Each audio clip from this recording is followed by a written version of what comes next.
पहाड़ों के बीच एक वादी में एक गांव था जिसे लोग बर्फ नगर कहते थे। ये गांव अपने नाम की तरह ही सर्द था। हर साल जब बर्फ पड़ती तो लगता जैसे किसी ने सारी वादी पर सफेद मोतियों की चादर बिछा दी हो। घर, दरख्त, खेत सब बर्फ में ढक जाते। लेकिन ये हुसैन मंजर मकामी लोगों के लिए किसी अजाब से कम न था। बर्फ के साथ साथ सख्त सर्द हवाएं चलती थीं जो हड्डियों को चीर कर रख देते। सूरज कई दिनों तक नजर न आता। दिन भी रात की तरह सियाह और उदास लगते। गांव के अमीर लोग अपने पत्थर के बने घरों में आग जलाकर गर्मी लेते, मगर गरीब लोग छोटी झोंपड़ियों में सकड़कर बैठने पर मजबूर रहते।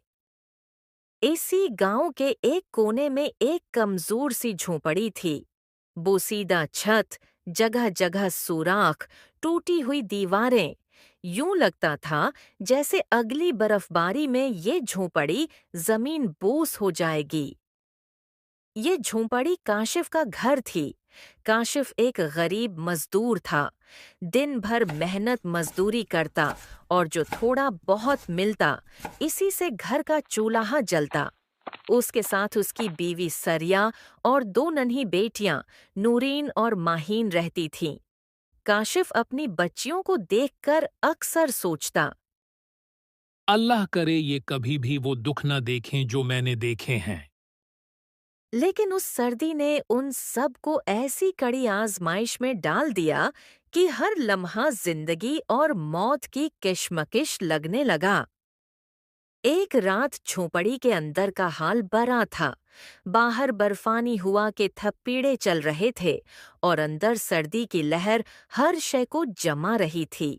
सांस से निकलती भाप भी धंध की तरह दिखाई दे रही थी। उनके पास सिर्फ एक पुरानी चादर थी। सरिया ने वो चादर अपनी बच्चियों पर डाल दी।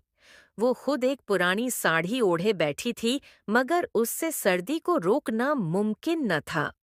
काशिफ सर्दी में कांपते हुए बोला, थरिया, यूं लगता है जैसे ये सर्दी हमारी झोपड़ी को खा जाएगी।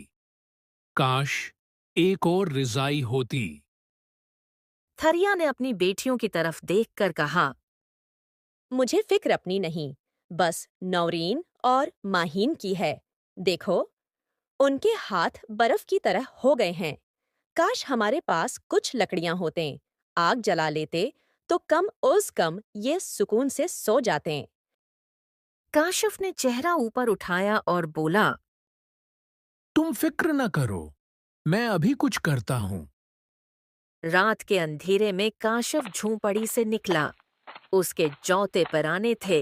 बर्फ में चलते हुए पानी अंदर घुस रहा था, मगर उसे परवाह न थी।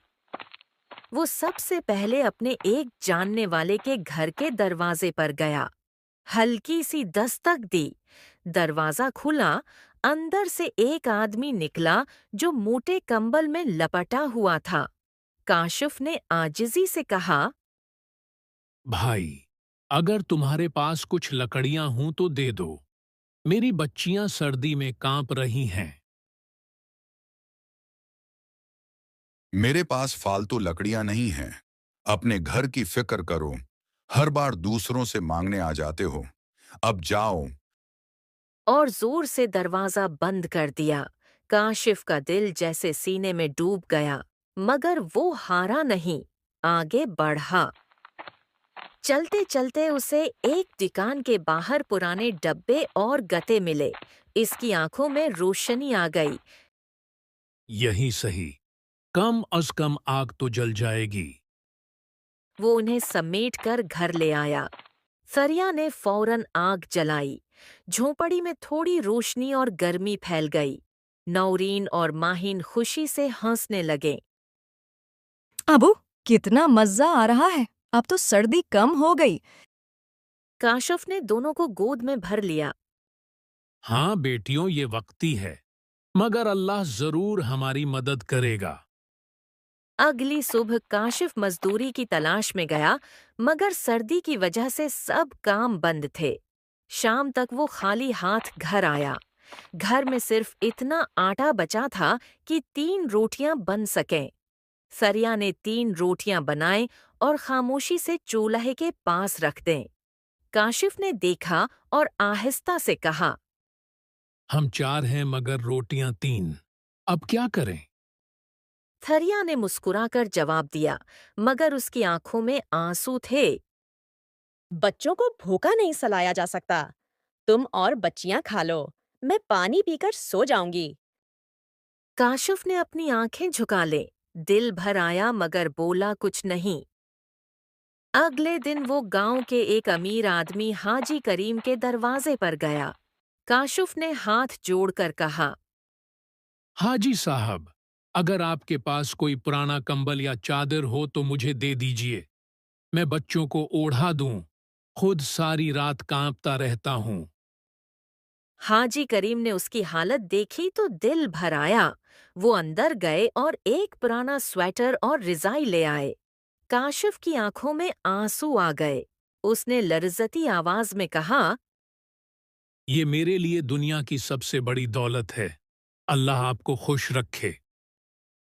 वो भागता हुआ घर आया। सरिया ने फौरन रिजाई अपनी बेटियों पर डाल दी। वो लम्हा उनके लिए ऐसे था जैसे खजाने की चाबी मिल गई हो। इसी शाम काशिफ की मुलाकात रशीद मियाँ से हुई, जो गांव के दुकानदार थे। रशीद मियाँ बोले, काशिफ, मेरी दुकान पर मजदूर चाहिए। मजदूरी कम है, मगर खाना भी मिलेगा और पैसे भी। तुम मेहनती हो, आ जाओ। काशिफ की आंखों में उम्मीद जगमगा उठी। जी साहब, मैं तैयार हूं। बस मेरे बच्चे भूखे न सोएं।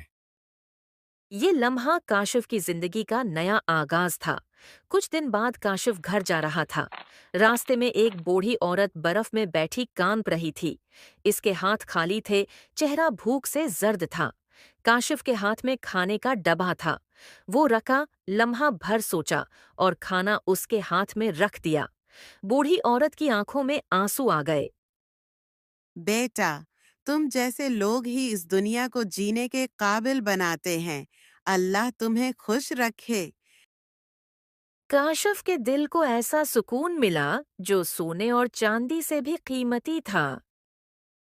वक्त गुजरता गया। रशीद मियाँ ने काशिफ की ईमानदारी देखकर उसे मजीद जिम्मेदारियां दे दें।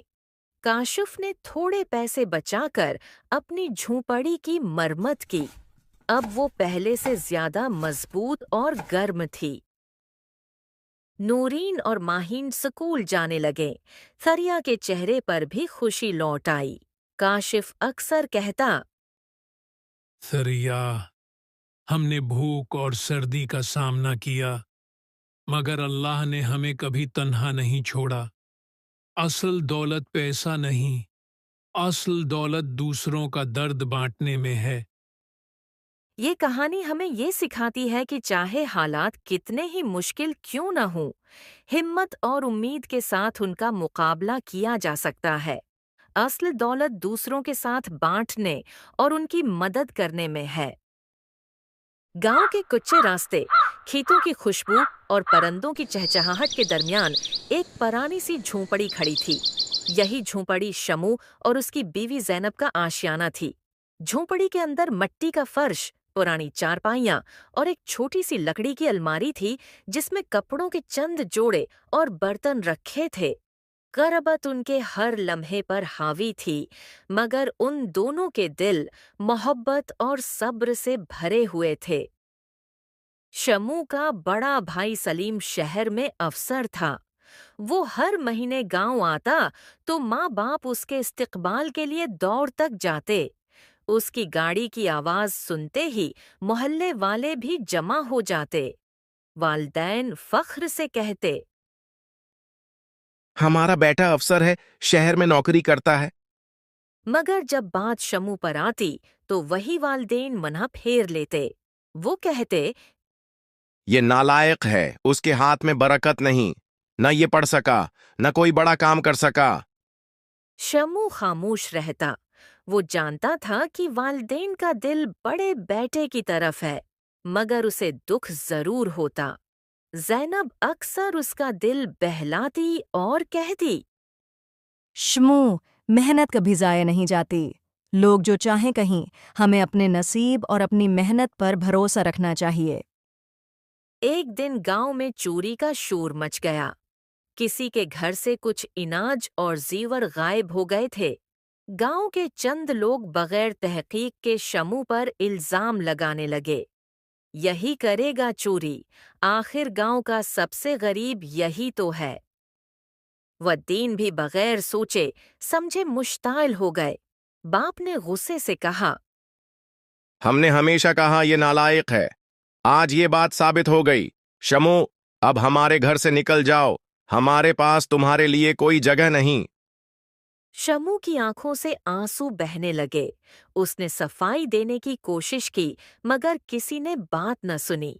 ज़ैनब ने शमू का हाथ थामा और कहा, चलो शमू, इज्जत के साथ रहना भौक के साथ रहने से बेहतर है। यूं वो दोनों गांव के किनारे एक टूटी फूटी झोंपड़ी में जा बसे। जिंदगी सख्त थी, मगर उम्मीद अभी जिंदा थी। शमू सुबह सवीरे मजदूरी करने जाता। कभी खेतों में काम करता, कभी ईंटें ढोता। शाम को वो पसीने में शराबूर लौटता, मगर दिल में एक सुकून होता कि रिज्क हलाल कमा कर लाया। ज़ैनब ने सलाई मशीन का बंदोबस्त किया। पुरानी मशीन गांव की एक बूढ़ी औरत ने अधार दे दी। ज़ैनब दिन रात कपड़े सीती।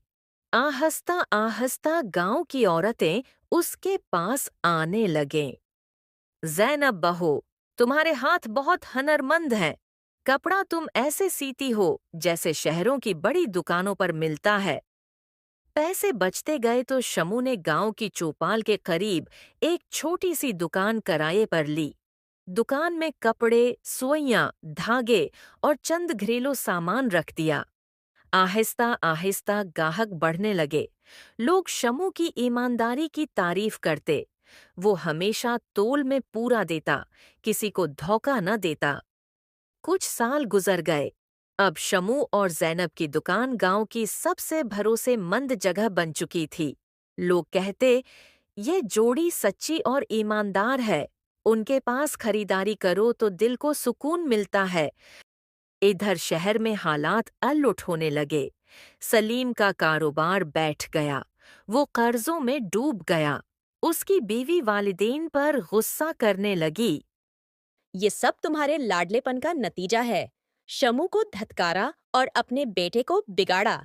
अब भगतू। वद्दीन परेशान हो गए। एक दिन माँ और बाप शर्मंदा कदमों के साथ शमू की दुकान पर आए। दुकान के बाहर लोग कतार में खड़े थे। अंदर ज़ैनब गाहकों से खुश इखलाकी से पेश आ रही थी और शमू हिसाब लिख रहा था। माँ की आंखों से आंसू बहने लगे।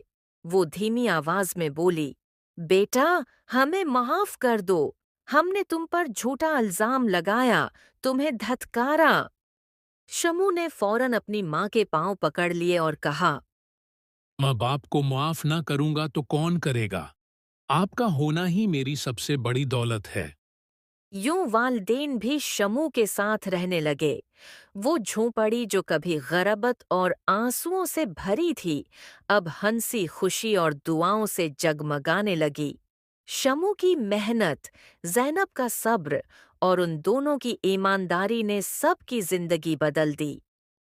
गांव के बुजुर्ग अक्सर बच्चों को ये कहानी सुनाते और कहते, देखो, इंसान को कभी कम न समझो। मेहनत, सब्र और सच्चाई आखिरकार इज्जत दिलाते हैं।